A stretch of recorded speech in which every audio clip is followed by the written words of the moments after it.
General पराग, जब आप वो जिसको हम लोग शिकार की भाषा में हांका लगाना कहते हैं कि शिकार जी। छेड़ने के लिए, शोर करने के लिए, तब आपने वॉरक्राई का जिक्र किया जो बोले सोनिहाल सत श्री अकाल।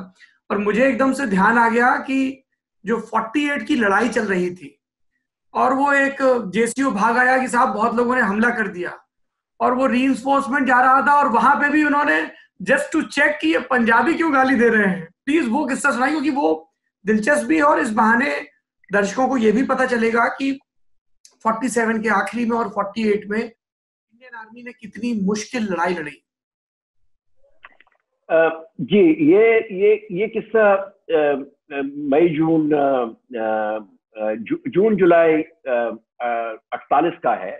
जी। जबकि जो फर्स्ट पटियाला थी, या जो आजकल पर उसको 15 पंजाब बोलते हैं, तो मेरे पिताजी उसके अंदर सेकंड इन कमांड थे।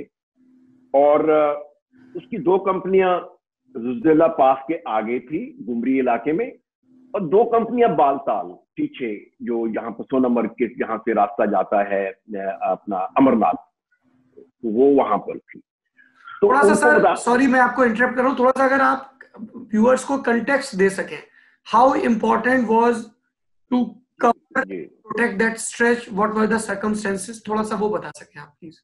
सबसे पहले जो मतलब जब जे वैली के अंदर जब ऑपरेशन शुरू हुए, तो सबसे पहले तो चारों तरफ से मतलब जो घुसपैठिए, जो उन दिनों के इन्फिल्ट्रेटर्स थे या कबायली जो थे, वो आ रहे थे। तो सबसे पहले तो जरूरी था कि हम श्रीनगर की एयरफील्ड को बचाएं। और फिर जो कि वहां पे फर्स्ट सिख जो वहां पर थी, बाद में कुमाऊं की बटालियंस भी आई और दूसरी पलटने भी आई, उन्होंने बहुत मतलब कहूंगा कि एक जोखिम की लड़ाई लड़कर, जिसमें फर्स्ट सिख के जो सीओ कमांडिंग ऑफिसर थे कर्नल राय, वो शहीद हो गए मतलब पहले ही दिन। मैं ये बात मैं बताना चाहता था इसलिए कि क्योंकि हमारे कमांडिंग ऑफिसर जो है हमेशा लीड फ्रॉम द फ्रंट करते हैं, और ये बहुत आला दर्जे के अफसर थे। और लोग कहा करते थे कि जो कर्नल राय हैं वो chief of army staff material है, मतलब इस हद तक उनकी उनकी मतलब शोहरत थी।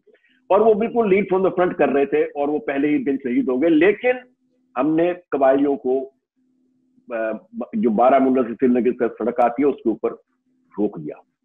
क्या नाम उसका जगह है जहां पर होकासर, और जहां पर मतलब शालातंग शालातंग है, और जहां पे झीलें हैं बहुत सारे। तो उसके बाद फिर श्रीनगर से चारों तरफ जो है सेना ने बढ़कर पूरे पहले तो वैली के ऊपर कब्जा किया। अब जब वैली पर कब्जा हो गया, तो फिर जो एडजॉइनिंग वैली थी, जैसे कंधार की तरफ, उस तरफ बढ़त शुरू हुई। और लेकिन जो इलाका जो जिला पास के उस पार था, जो कि लद्दाख का और बल्टिस्तान का इलाका था। अब बल्टिस्तान, क्योंकि वहां पर एक हमारे टुकड़ियां थी जो गिलगिट में के अंदर और स्कर्दू के अंदर, उनको तो घेरा पड़ चुका था। और फिर जो ये जो थे वहां पर अपने गिलगित स्काउट्स, जी। और वो लोकल्स होते थे, उन्होंने ही मतलब बिलियन किया था ज्यादा उधर गिलगिट के अंदर। तो उन्होंने फिर 3 कॉलम बनाकर वो इस इलाके पर कब्जा करने के लिए आ गए। एक कॉलम तो उनका वैली में भी आया, लेकिन दो कॉलम जो है वो कारगिल की तरफ गए और जिला पास की तरफ आए, ताकि ये फिर इसको कट ऑफ कर दें और लद्दाख तक का पूरा इलाका भी अपने कब्जे में कर ले। तो दो बातें हुई।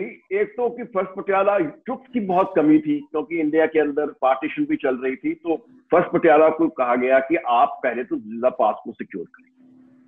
तो जिला पास के ऊपर तो वो भी पहुंचे नहीं थे। तो मेरे फादर ने 2 कंपनियां लेकर, जो उसके मतलब कमांडर बनाए गए, उन्होंने जाकर उस इलाके को सिक्योर किया। और उधर जो है अपना गुमरी इलाके को, हाइट्स को मतलब सिक्योर कर, और ताकि दुश्मन इधर ना आ सके। इतने में कारगिल कैप्चर हो चुका था, और दुश्मन जो है लेह की तरफ बढ़ रहा था। लेह के अंदर उस टाइम पे हमारे एक ग्रुप कैप्टन मेहर सिंह होते थे, बाद में एयर कमोडोर बने। उन्होंने पहला हवाई जहाज वहां लैंड किया, और एक मिस्टर नोरबू थे, उन्होंने वहां का एयरफील्ड, मेकशिफ्ट एयरफील्ड बनाया गया।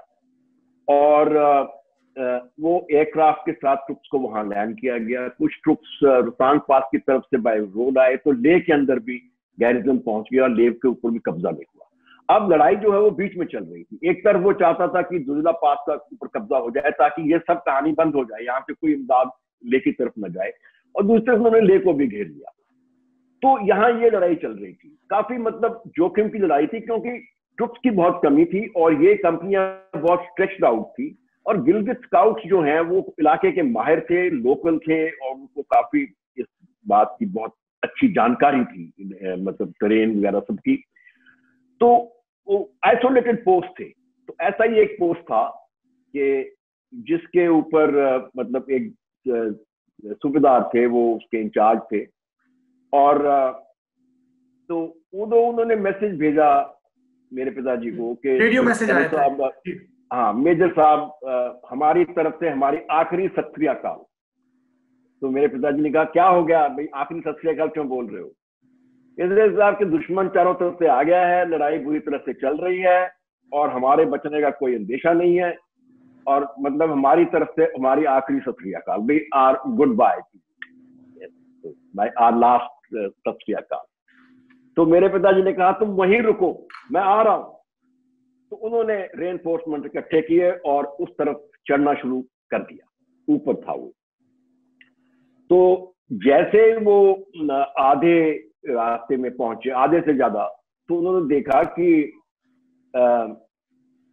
वो जेसीओ उनको मिला। तो उन्होंने पूछा भी तुम यहाँ क्या कर रहे हो? कहता बाकी तो सब मारे गए हैं, बस मैं एक दो आदमी ये बच के आए। और एनीवे मेरे पिताजी ने कहा कि नहीं, हम वापस चलेंगे, उसको दोबारा हमला करते हैं, उसको पकड़ेंगे। तो वो जैसे ऊपर पहुंचे तो उधर कुछ तो इन्होंने भी मतलब वॉर क्राई देने शुरू किए, और उधर से भी वॉर क्राई की आवाज आई। तो मेरे पिताजी समझ गए कि हमारे जवान अभी ऊपर है। तो जब वहां पहुंचे, अब ये जेसीओ थोड़ा कमजोर था, मतलब ये थोड़ा डर गया, और इसने जो इसके साथ आसपास थे लोग उनके साथ लेकर इसने विड्रॉल शुरू कर दिया। ऐसा हो जाता है अक्सर, मतलब हर एक तरफ के होते हैं। लेकिन एक सेक्शन था उसमें नए जवान थे और वो वहीं डटे रहे, उनको पता ही नहीं था।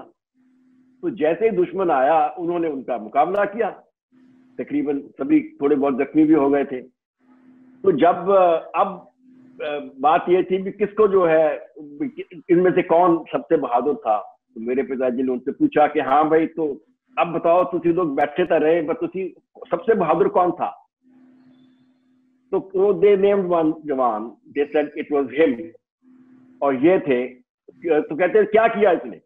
कहता जी सबसे जरूरी बात ये थी कि इन्होंने खड़े होकर दुश्मन को खूब गालियां निकाली, और बस फिर दुश्मन ऊपर आया ही नहीं फिर उसके बाद।